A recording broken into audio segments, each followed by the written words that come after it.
आइए, तो अब हम आगे बढ़ते हैं। अभी तो आप बेसिकली जो हमारे स्टैंडर्ड मशीन लर्निंग मॉडल है वो आप लगा लीजिए इसके ऊपर। उसके बाद फिर हम देखेंगे कि आप जो सवाल पूछ रहे हैं उसके बारे में हम किस तरह से तहकीक कर सकते हैं। ठीक हो गया?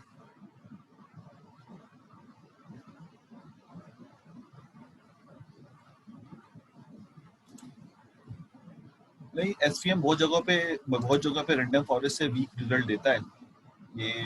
ये आप देखेंगे जब आप बहुत, क्योंकि आपने तो अभी एक दो डेटा सेट पे ही काम किया होगा ना, लेकिन बहुत सारी जगहों पे एसवीएम जो है वो क्या कहते हैं, मशीन लर्निंग के दूसरे एल्गोरिथम से वीक रिजल्ट भी देता है। तो आपको बेसिकली जाहिर है ये बात देखनी पड़ेगी। इवन के ग्रेडियंट बूस्टिंग और एक्सट्रीम बूस्टिंग भी जो है वो वीक रिजल्ट देते हैं। खैर आगे बढ़ें, इसको इम्प्लीमेंट करें। तो ये एक सवाल है, इसको जहन में रखो, अच्छा सवाल है, मैं इस पर कोई इनवैलिडेशन नहीं कर रहा और इसको हमें आना भी चाहिए, लेकिन इतने एक्सपर्ट ये उस वक्त बनेंगे जब आप रिगरसली इसके ऊपर काम कर रहे होंगे किसी फील्ड यानी एक्चुअल जॉब में। अच्छा जी, हमने कहा कि हमारे पास ये डेटा सेट रीड हो गया। ठीक है, ये डेटा सेट जो रीड हुआ है, ये रीडिंग के बाद अब हमारी प्रिपरेशन है, प्री प्रोसेसिंग है, यानी डेटा क्लीन आया था हमारे पास। तो हमने देखे इसमें से जो आईडी है, अगर आप इसको रीड करेंगे तो इसमें एक आईडी की कॉलम है जो इसकी सीक्वेंसिंग कर रहा है 1 2 3, उसको मैंने पहले यहाँ से रिमूव कर दिया क्योंकि आईडी का कोई काम नहीं है आगे। ठीक, तो हमने कहा इस आईडी को यहाँ से रिमूव कर दें। ये आईडी रिमूव हो जाएगा, यानी ड्रॉप हो जाएगा। एक्सेस 1 का मतलब है कॉलम, वो पूरा कॉलम। इन प्लेस का मतलब है जो एक्चुअल डेटा सेट आपके पास यानी डेटा फ्रेम है, इसके अंदर चेंजेस भी कर दें। यानी समटाइम होता है ना कि आपको सिर्फ दिखाने के लिए चेंज कर रहा हो, नहीं बल्कि डेटा फ्रेम में चेंज भी आ जाए कि ये आईडी डेटा फ्रेम से रिमूव ही हो जाए। और अब जो आपके पास बोस्टन ट्रेन का जो डेटा हो उसमें आईडी की कोई कॉलम एग्जिस्ट ना करे। तो इन प्लेस का मतलब होता है परमानेंटली डिलीट करते हैं वहां से। आगे बढ़ते हैं। उसके बाद हमारे पास अगली लाइन में जो चीज लिखी हुई है वो ये है। अगली लाइन वो बेसिकली आपने यहाँ पे देखें एक्स और वाई को अलग-अलग किया है। ये एक्स वाई अलग आपको समझ आ गया होगा, मैं थोड़ी देर पहले आपको यही समझाया था कि जो एक्चुअल डेटा दिया जाता है इसमें से टारगेट वैल्यू को अलग कर लेते हैं। टारगेट वैल्यू अलग करने का मतलब ये हुआ कि अब ये दो हिस्सों में ब्रेक हो जाता है, एक हिस्सा पार्ट ये, एक पार्ट ये। तो हम भी यहाँ पे यही करने जा रहे हैं कि टारगेट वैल्यू, यहाँ पे टारगेट वैल्यू हमें पहले से डिस्क्रिप्शन में बताई हुई है कि पता नहीं मीडियन वैल्यू है या मिड वैल्यू है, वो बेसिकली इसकी टारगेट वैल्यू। ये वैल्यू जो है MEDV, ये अगर आप इसको ओपन करेंगे ना, इन्फो लेंगे तो इन्फो में बता देगा कि इसके कितने एट्रीब्यूट्स हैं। तो उस एट्रीब्यूट्स में से MEVD जो है बेसिकली टारगेट वैल्यू। आपने क्या किया, आपने यहाँ से देखिए पहले वाली लाइन 42 में Boston train dot drop MEVD, ठीक है, एक्सेस 1। अब देखिए यहाँ इन प्लेस का कोई वर्ड नहीं लिख रहे, इसने कहा ड्रॉप करने के बाद जो चीज बनेगी ना उसमें बेसिकली हम एक्चुअल बोस्टन के डेटा में कोई चेंज नहीं कर रहे, लेकिन कह रहा है कि ड्रॉप करने के बाद मेमोरी में जो चीज शो हो रही होगी उसको कॉपी में एक्स में कॉपी कर दो। एक्स में कॉपी करने का मतलब ये है कि जो टारगेट क्लास है उसको हटा दो, ड्रॉप कर दो, जो चीज बच जाए वो एक्स में आ जाए। तो इसका मतलब है ये वाला पार्ट आपके एक्स में आ गया होगा पूरा। और इसने कहा कि बोस्टन, अब बोस्टन में कोई चेंजेस तो की नहीं हमने, इस वाली लाइन में बोस्टन में कोई चेंज नहीं हुआ क्योंकि इन प्लेस लिखा नहीं था हमने। तो मिड वैल्यू जो है MEDV जो है वो वैल्यू जो है वो वाई में कॉपी कर दो। तो वाई में बेसिकली टारगेट वैल्यू आ गए होंगे सारे। ये समझ में आ गया आपके? अब बेसिकली इनको दो हिस्सों में तब मजीद डिवाइड करना है, जो कि इसके 4 पार्ट्स बनाएंगे, जो कि बेसिक इसके 4 पार्ट्स डिजाइन करेंगे। ये भी समझ में आती बात? 4 पार्ट्स डिवाइड करने के लिए हमने जो ऊपर इसकी मेथड कॉल किया था, यानी जो लाइब्रेरी इंक्लूड कराई थी ट्रेन टेस्ट स्प्लिट का, इसके अंदर से पैरामीटर पास करेंगे। अब देखें पैरामीटर्स इसके 3 यहाँ पास किए हैं। एक पास किया है x, एक पास किया है y। x का मतलब है ये जो x आपने ये वाला पोर्शन लिया, क्योंकि अब आपके पास इस वक्त ये डिवाइडेड नहीं था, इस वक्त ये पूरा था।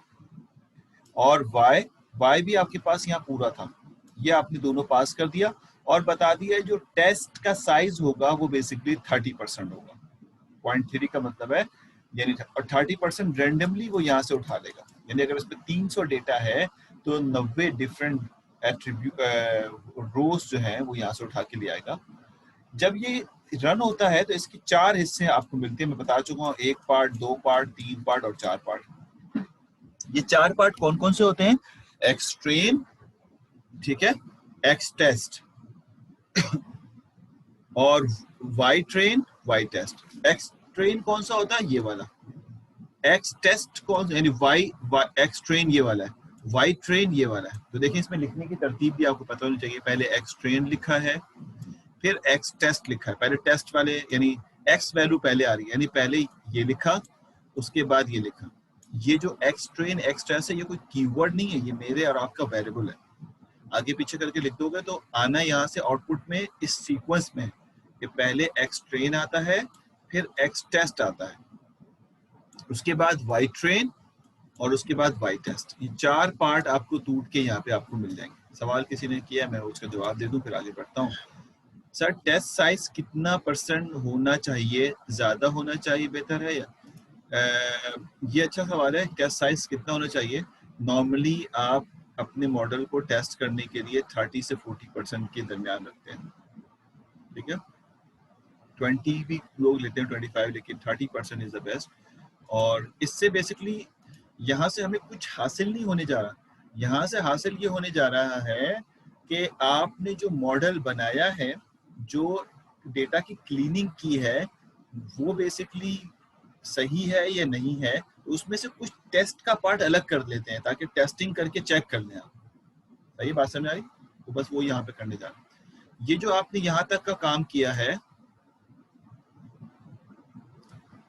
जी, वैलिडेशन हो जाएगी। टेस्ट डेटा को बेसिकली यहाँ पे एक्चुअल वर्ड टेस्ट का मतलब होता है वैलिडेशन डेटा। टेस्ट तो वही होता है जो बाहर से थर्ड पार्टी सेंड करे।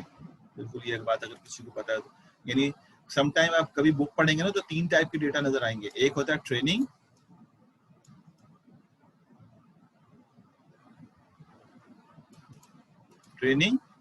एक होता है टेस्टिंग। क्योंकि इस टेस्टिंग से पहले मैं यहाँ पे लिख देता हूँ, एक मिनट, कुछ लोग आए, मैं इनको इन कर दूं पहले। आ गया।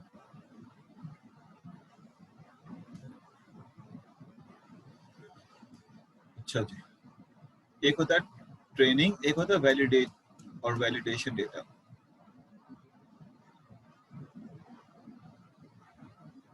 और उसके बाद एक होता है टेस्ट डेटा।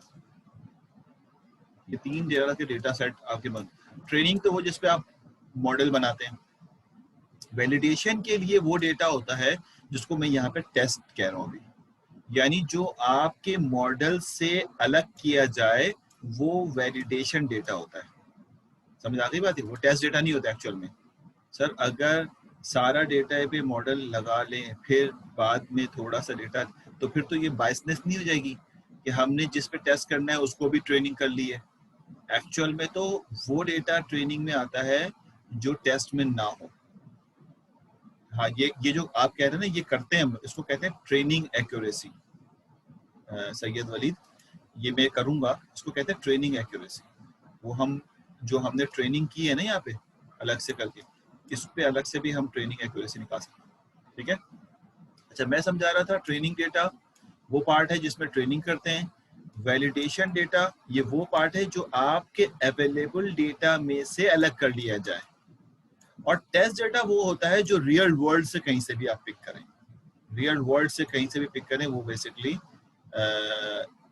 क्या कहता है, उसको हम टेस्ट डेटा कहते हैं। लेकिन नॉर्मली यहाँ पे वो वर्ड टेस्ट में आ जाता है, वैलिडेशन डेटा को हम टेस्ट डेटा कह जाते हैं।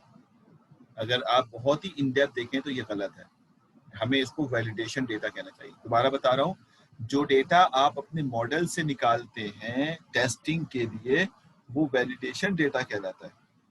जब आपका मॉडल इस काबिल हो जाए और आप इंश्योर हो जाएं कि आपका डेटा बहुत मजबूत है और आपका मॉडल बहुत मजबूत है, कंक्रीट बन चुका है, तो फिर रियल एप्लीकेशंस जो टेस्ट डेटा प्रोवाइड करती है उस पर रिजल्ट निकाले जाते हैं। जैसे डॉक्टर प्रिडिक्शन है, जब हार्ट डिसीजेस की प्रिडिक्शन की जा रही होगी तो उस वक्त जो डेटा लिया गया होगा उसमें वैलिडेशन डेटा से टेस्ट किया गया होगा, और जब वो चीज सही हो गई तो फिर उसके बाद रियल वर्ल्ड में डॉक्टर को दे दिया गया कि आपके पेशेंट आए तो आप इसको जो है वो काम करें। Why it is important to validate our model? Because testing is more important for us. Validation इसलिए important है कि validation अगर हम नहीं करेंगे तो हमें पता कैसे चलेगा कि हमारा मॉडल सही बना है या नहीं बना है। रियल एप्लीकेशन का डेटा तो हम पिक नहीं कर सकते ना, तो हम बेसिकली वैलिडेट अपने ही दिए जाने वाले डेटा में से कुछ टेस्ट डेटा अलग कर लेते हैं और वो ट्रेनिंग से अलग पार्ट होते हैं और उन पे हम अपने डेटा को वैलिडेट कराते हैं, अपने मॉडल को वैलिडेट कराते हैं कि ये ठीक है या नहीं है। जब तक आप अपने मॉडल को वैलिडेट नहीं करेंगे एक्चुअल रियल लाइफ में भेज ही नहीं सकते। ठीक है, यहाँ तक बात समझ में आती है? तो आगे बढ़ते हैं, यहाँ तक तो बात चलती रहेगी, कोड पे भी हमें खत्म करना है, इसको भी कोड भी खत्म करना है हमें। तो ये तो हमारे पास हो गया, हमने एवरेजली 30% डेटा वैलिडेशन के लिए निकाल लिया, वैलिडेशन के लिए। ये डिपेंड करता है कि आपके पास एक्चुअल डेटा का साइज कितना है। अगर डेटा ही बहुत थोड़ा है तो फिर आप इसको इसके अंदर कमी भी कर सकते हैं। अब आगे यहाँ से आगे ऑनवर्ड जो है मॉडल प्रिपरेशन, ये प्री प्रोसेसिंग खत्म हो गया। यहाँ पे 4 चीजें आपको मिल गई हैं जो मैंने आपको समझा दी है, 4 चीजें आपको मिल गई हैं। अब प्री प्रोसेसिंग के बाद लाइन नंबर 48 से मॉडलिंग शुरू हो गई। ठीक है, मॉडलिंग में सबसे पहले आप जो मॉडल अप्लाई करना चाहते हैं उसको बेसिकली प्रिपेयर करेंगे। तो आपने लीनियर रिग्रेशन लगाना है तो आपने कहा लीनियर रिग्रेशन का मेथड जो है वो मॉडल के नाम से आपने उसको प्रॉपर्टीज की दे दी, लीनियर रिग्रेशन के नाम से। ठीक, उसके बाद अब जरा देखें, उसके बाद उस मॉडल को फिट किया। फिट का मतलब मॉडल ट्रेन हो जाए। ये दोनों लाइनें मॉडल ट्रेन करने की, जो याद है मैंने कहा था मॉडल रेडी हो गया, तो मॉडल एमएल का मॉडल लगाया, उसके बाद मैंने कहा था मॉडल रेडी हो गया। मॉडल जो रेडी है यानी रेडी है वो बेसिकली इन दोनों लाइनों की वजह से। आपने कहा जो मॉडल हमने लीनियर रिग्रेशन का यहाँ पे कैच किया है तो हम उस मॉडल डॉट फिट करेंगे, इसका एक मेथड है फिट के नाम से। वो क्या करेगा कि लीनियर रिग्रेशन के मॉडल को उठाएगा और जो हमारा एक्स ट्रेन है और वाई ट्रेन है, यानी कौन सा पार्ट बन रहा है ये, अगर मैं इनको 4 हिस्सों में डिवाइड करूं तो कौन सा पार्ट बन रहा है, एक्स ट्रेन और वाई ट्रेन, ये दोनों पार्ट। क्योंकि हमें यहाँ पे एक्स के एट्रीब्यूट पता है और यहाँ पे उसकी टारगेट क्लास पता है, इनको उठाकर मॉडल ट्रेन कर देगा ये। अब क्योंकि हमने इसकी अच्छे तरीके से थ्योरेटिकल बैकग्राउंड नहीं पढ़ा है मशीन लर्निंग का, तो हमें कंफ्यूजन शायद रहे कि एक्स ट्रेन और वाई ट्रेन को उठा के मॉडल ट्रेन कैसे होता है, लेकिन ये यहाँ पे मॉडल ट्रेन कर देगा। जब मॉडल ट्रेन हो जाएगा, जब मॉडल ट्रेन हो जाएगा तो वो मॉडल के अंदर ही सेव रहेगा, मॉडल ट्रेन हो चुका है। ठीक है, अब आप यहाँ से उसको ये वाला एक्स टेस्ट देंगे, ये वही एट्रीब्यूट्स होंगे जो ट्रेनिंग के लिए इस्तेमाल किए गए थे, तो एक्स टेस्ट प्रोवाइड करेंगे। तो देखें मॉडल के अंदर एक मेथड था फिट जो मॉडल बनाने के लिए इस्तेमाल होता था। अब आप यहाँ पे टेस्टिंग यानी जिसको वैलिडेट डेटा कहते हैं वो प्रोवाइड करना शुरू करेंगे, तो वो एक साथ प्रोवाइड कर देते हैं, ये एक एक करके खुद पिक करता है। हमें लगता है कि हमने साथ दे दिया है लेकिन पिकिंग एक एक करके होती है। हमने कहा वाई टेस्ट, वाई टेस्ट कौन सा डेटा है, ये वाला डेटा वाई टेस्ट। ये बात समझ में आ रही है? वाई टेस्ट, सॉरी मैं गलत कह गया, प्रिडिक्शन तो यहाँ पे हो रही है ना, सॉरी प्रिडिक्शन यहाँ पे हो रही है लाइन नंबर 51 पे। क्लीन करता हूँ मैं सबको। अब हम लाइन नंबर 51 पे खड़े हैं, यहाँ तक दोनों में मशीन लर्निंग मॉडल बन गया। ये मैं एक एक लाइन आपको डिफाइन कर रहा हूँ कि यहाँ तक आपने प्री प्रोसेसिंग लगा लिया, ये मशीन लर्निंग मॉडल लगा लिया। अब यहाँ पर प्रिडिक्शन करने जा रहे हैं आप। प्रिडिक्शन करने के लिए ये वाला डायग्राम बहुत इंपॉर्टेंट है। प्रिडिक्शन करने के लिए ये आपके पास एक्स ट्रेन है, ये आपके पास वाई ट्रेन है। ठीक है, ये वाला आपके पास एक्स टेस्ट है और ये आपके पास वाई टेस्ट है। ये मैं अपनी जबान में लिख रहा हूँ, वहां पे कुछ और लिखा हुआ है, इसको सवाल आए मैं देखता हूँ थोड़ी देर में। आपने यहाँ तक मॉडल बना लिया, अब आप क्या देंगे मॉडल को बेसिकली वैलिडेट करने के लिए, आप एक्स टेस्ट पास करेंगे यहाँ से। तो आप देखें आपने जो मॉडल बनाया है उस पर प्रिडिक्शन मांग ली है और क्या दिया है उसको आपने, एक्स टेस्ट। ये क्या करेगा, यहाँ पर प्रिडिक्शन की लिस्ट बना देगा, प्रिडिक्शन की लिस्ट बना देगा और हर आने वाले एट्रीब्यूट से एक प्रिडिक्ट करेगा रिजल्ट और रिजल्ट प्रिडिक्शन। प्रिडिक्शन बेसिकली अगर इसमें 90 डेटा है तो 90 प्रिडिक्शन आपके पास लिस्ट के अंदर मौजूद होंगी, 90 प्रिडिक्शन लिस्ट के अंदर मौजूद होंगी और 90 ही एक्चुअल रिजल्ट इस टेस्ट के अंदर भी मौजूद होंगे। तो ये वाली लाइन प्रिडिक्शन के लिए इस्तेमाल कर लिया आपने। तो ये स्टैंडर्ड स्टेप है। अगर मैं आगे भी कोई मेथड यूज करूंगा, आगे भी कोई मॉडल बनाऊंगा, तो ऐसे ही बनाऊंगा, कोई नया मेथड या मेथोडोलॉजी नहीं होगा। जो बेसिक कॉन्सेप्ट है वो सब में सेम है। तो अब मैंने यहाँ से प्रिडिक्ट करके रिजल्ट जो है वो मैंने प्रिडिक्शन के अंदर ले लिया, और मैंने एहतियातन प्रिंट करा लिया सिर्फ देखने के लिए क्या रिजल्ट आया। समझ में कुछ भी नहीं आएगा प्रिंटिंग से, लेकिन शौक में करा लिया भाई, प्रिंटिंग करा लिया आपने। अब सवाल यहाँ पे ये है कि आप ये प्लॉटिंग भी करा ली, ये दोनों लाइन एक्स्ट्रा है, इसकी कोई जरूरत नहीं है यहाँ पे, ये तीनों लाइनों की कोई जरूरत नहीं है। ये मैं भी इसको बंद भी कर देता हूँ प्रिडिक्शन की। एक्चुअल में जो लाइन है वो कौन सी है, आपकी बात यहाँ पर जो लाइन हमें पढ़नी है वो क्या पढ़नी है, यानी मैं यहाँ से आपकी खातिर, आप कंफ्यूज ना हो, इनको मैंने कमेंट्स कर दिया। ठीक, जब ये कमेंट्स हो गया तो अब आपके पास लाइन नंबर 51 से डायरेक्ट जंप कर गया 61 पे। आप अब क्या करना है, आपको देखना है कि आपका मॉडल अच्छा था या बुरा था, जो प्रिडिक्शन रिजल्ट आई है वो कैसी आई है। तो अब आप scikit-learn की मैट्रिक्स का पैकेज जो है, यानी scikit-learn से मैट्रिक्स इंपोर्ट कर लेंगे, जो आपने यहाँ पे इंपोर्ट कर लिया। sklearn से इंपोर्ट कर लिया आपने मैट्रिक्स को, ये बात समझ में आती है। sklearn से आपने इंपोर्ट कर लिया मैट्रिक्स। मैट्रिक्स यानी इसके अंदर एक्यूरेसी है और दूसरी सारी चीजें इसके अंदर एग्जिस्ट करती हैं, तो आपने वो बेसिकली यहाँ पे इंपोर्ट कर लिया। अब आप यहाँ पर देखना ये चाहते हैं, और सुनिएगा क्या कहने जा रहा हूँ, कि मैंने जो प्रिडिक्शन की थी लाइन नंबर 51 में, और सुनिएगा क्या कह रहा हूँ, सारे स्टूडेंट इधर रहना, अलर्ट रहना, कि जो मैंने प्रिडिक्शन की थी 51 में और जो एक्चुअल वाइट टेस्ट में रिजल्ट था, ये कितने एक दूसरे से डिफरेंस आ रहे हैं। ठीक है, हमारी प्रिडिक्शन और एक्चुअल में कितना डिफरेंस एग्जिस्ट करता है, प्रिडिक्शन और एक्चुअल में कितना डिफरेंस है। तो वो मैं बेसिकली मैट्रिक्स के थ्रू जो है, इसमें इस्तेमाल होने वाले मैट्रिक्स, क्योंकि ये रिग्रेशन प्रॉब्लम है, रिग्रेशन प्रॉब्लम में बेसिकली हम जो मैट्रिक्स मेजरमेंट के टूल इस्तेमाल करते हैं वो नॉर्मली मीन स्क्वायर एरर कहलाता है। मीन स्क्वायर एरर, ठीक है, sorry, mean absolute error, MAE, mean square error और रूट मीन स्क्वायर एरर। हर एक की अपनी प्रॉपर्टी है, अलग अलग प्रॉपर्टीज हैं जो हम यूज करते हैं। रूट मीन स्क्वायर एरर क्या होता है इसमें, रूट मीन स्क्वायर, इन तीनों का रिजल्ट हमने यहाँ पे निकाला है। Mean square error normally simple क्या होता है कि जो आपने डेटा निकाला है, और सुनिएगा, जो आपने प्रिडिक्शन की है और जो एक्चुअल में रखी हुई है, एक्चुअल में जो रखी है, इनको सब्ट्रैक्ट करता है, नेगेटिव आ रहा है तो पॉजिटिव करता है, और इस तरह के सारे पॉइंट को करता है। अगर 90 डेटा है तो 90 के 90 डेटा को इस तरह से करेगा, उनको ऐड करेगा और उसके बाद उसका मीन ले लेगा और आपको आउटपुट बता देगा। तो अगर आपका प्रिडिक्शन बहुत क्लोज है एक्चुअल टेस्ट के, तो इनका सब्ट्रैक्शन क्या होगा, मीन स्क्वायर का मतलब होता है कि आप सब्ट्रैक्ट कर रहे हैं इनको, तो इनका सब्ट्रैक्शन क्या होगा, बहुत कम होगा। तो अगर आपका ये रिजल्ट बहुत कम और अच्छा रिजल्ट आ रहा है, तो फिर आप कहेंगे कि MAE छोटा होना चाहिए, बहुत नेग्लिजिबल होना चाहिए। जितना नेग्लिजिबल होगा इतना बेहतर रिजल्ट होगा। समझ आ रही बात है। अगर हम इसको रन करें और तीनों रिजल्ट को देखना, ये टेस्ट रिजल्ट कहलाते हैं। लिखा कैसे मैंने, देखें, ये मैंने प्रिंट के अंदर ही लिख लिया है। मैट्रिक्स जो कि मैंने यहाँ पे इंपोर्ट किया था, डॉट मीन एब्सोल्यूट एरर, ये इसी के अंदर इसका मेथड है, मैट्रिक्स के अंदर इसका मेथड है, हमें ज्यादा मेहनत नहीं करनी पड़ी कि कैसे कैलकुलेट करना है। तो matrix dot mean absolute error. अब जरा मीन एब्सोल्यूट एरर के अंदर देखिए पास क्या किया मैंने, वाई टेस्ट वो रिजल्ट है जो एक्चुअल है, और प्रिडिक्शन जो मैंने निकाली, यकीनन इन दोनों को भेजेंगे तो पता चलेगा ना आपका एरर कितना है। Similarly mean squared error, metrics mean squared error, और वाई टेस्ट यानी जो आपका एक्चुअल टेस्ट का रिजल्ट था, डेटा में एग्जिस्ट करता था, और प्रिडिक्शन।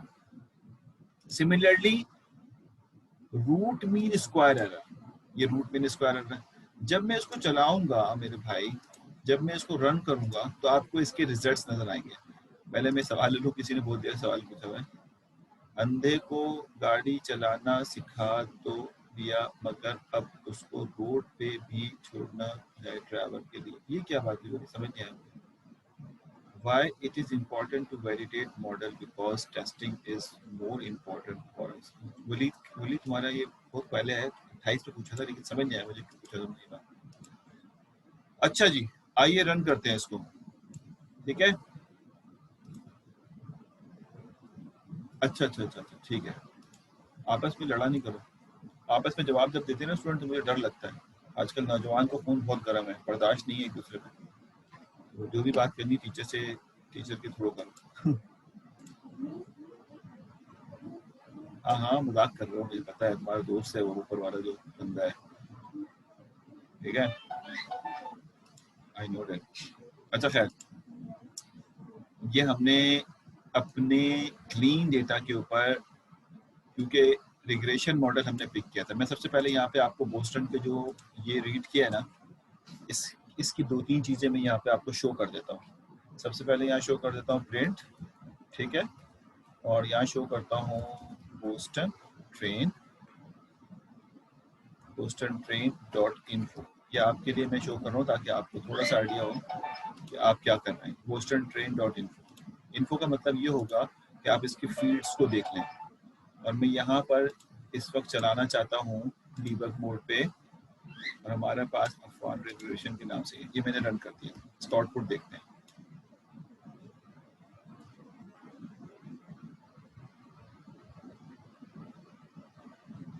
ये तो हमारा बहुत अच्छा आया था ना भाई। मोहम्मद, क्या नाम है तुम्हारा? मोहम्मद, नाम पूरा नहीं आ रहा। मोहम्मद 8876।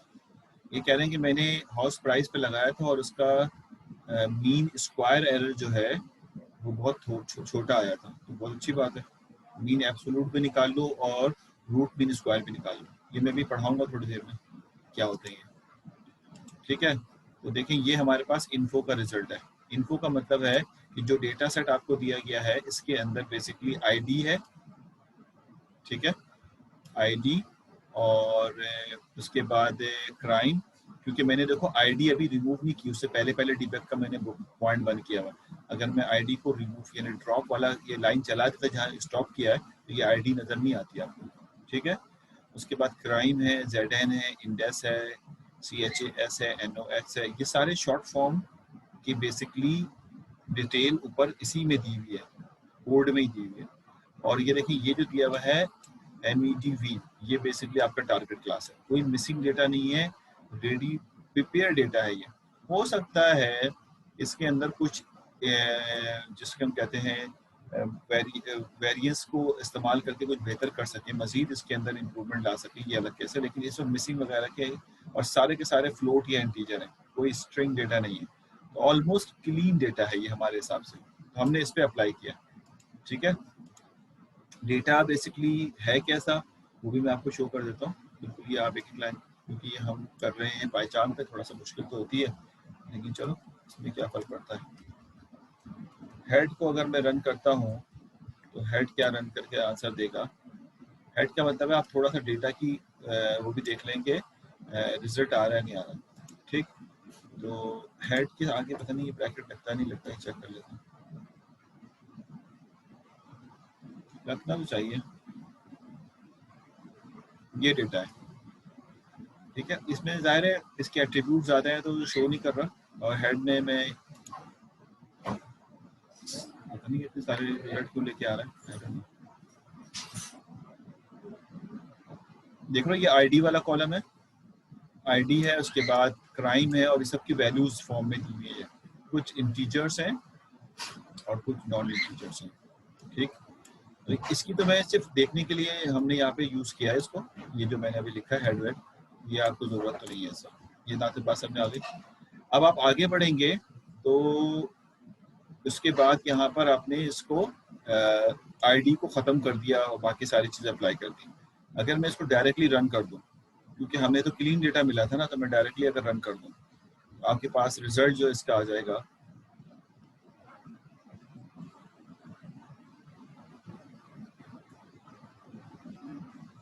ये नीचे रिजल्ट देख रहे हैं,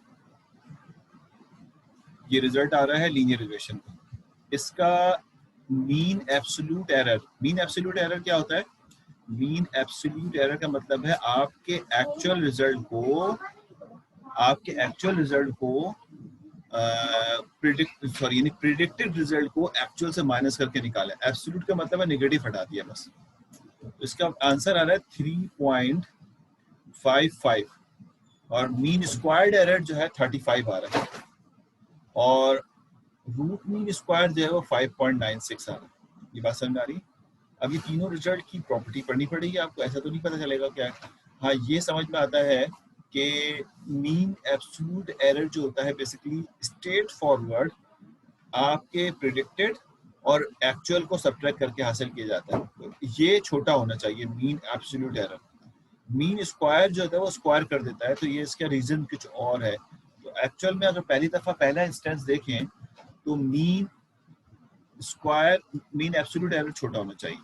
इस वक्त ये 3.55 आ रहा है, तो इसका मतलब ये हुआ कि हमारा मॉडल इतना अच्छे तरीके से इस पर इम्प्लीमेंट नहीं हुआ, या जो डेटा दिया हुआ था उसको मजीद क्लीन किया जा सकता है। ये बात सही है?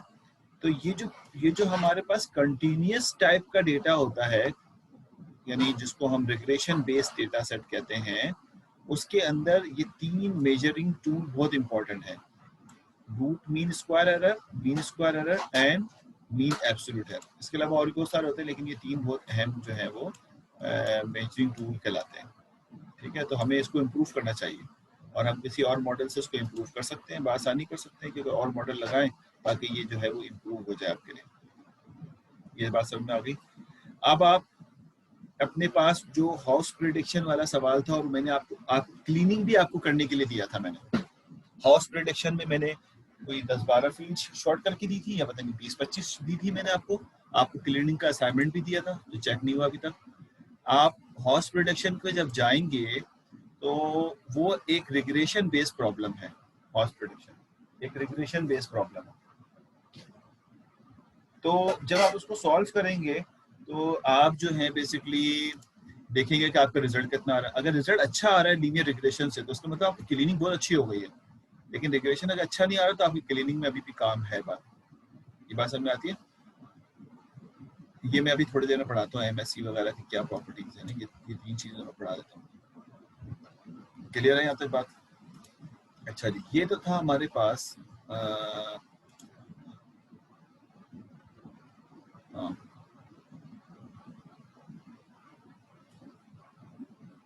ये तो बहुत अच्छा रिजल्ट है ना। माइनस का मतलब हो गया ये तो 11 डिजिट तक नेगेटिव आ रहा है, तो आपका रिजल्ट तो नियरेस्ट टू इक्वल हो गया ना। इतनी जबरदस्त आपकी एक्यूरेसी आई है लीनियर रिग्रेशन की, इक्वल टू इक्वल क्या हो गया, 0 हो गया। तो इस पे तो आप अपने आप को सेल कर सकते हैं कि भाई हमारा रिजल्ट तो बहुत अच्छा आ रहा है, हमने क्लीनिंग का काम सीख लिया है एटलीस्ट। क्योंकि वो जो हाउस प्राइस प्रेडिक्शन है वो मैंने कैगल से डाउनलोड करके आपको दिया था। ठीक है, सबकी तकरीबन इतनी आ रही है, बहुत बेहतरीन है माशाल्लाह। अच्छा जी, यहाँ पे हम इसको रोकते हैं, आज थोड़ा सा अर्ली रोका है, तो हम 2:10 पे हम ज्वाइन करेंगे। अब और आने के बाद पहले हम प्रोजेक्ट डिस्कस करेंगे, उसके बाद फिर हम आगे की तरफ टॉपिक लेके चलेंगे। हमें आज मेजरिंग टूल पढ़ना है, मेजर किस तरह करते हैं। रवा में ब्रेक के बाद फिर ज्वाइन करते हैं। 1:45 हो रहे हैं पूरे एग्जैक्ट। 20 मिनट का ब्रेक लो, 2:10 पे ज्वाइन करो दोबारा। ठीक है, कोई इशू तो नहीं है? नमाज भी पढ़ लेंगे इसी दोनों, फिर आने के बाद डिस्कस करते हैं। मैं वॉइस भी ओपन कर दूंगा, एक एक करके बात करेंगे। Okay, thank you. 2:10 पे ज्वाइन कर रहे हैं।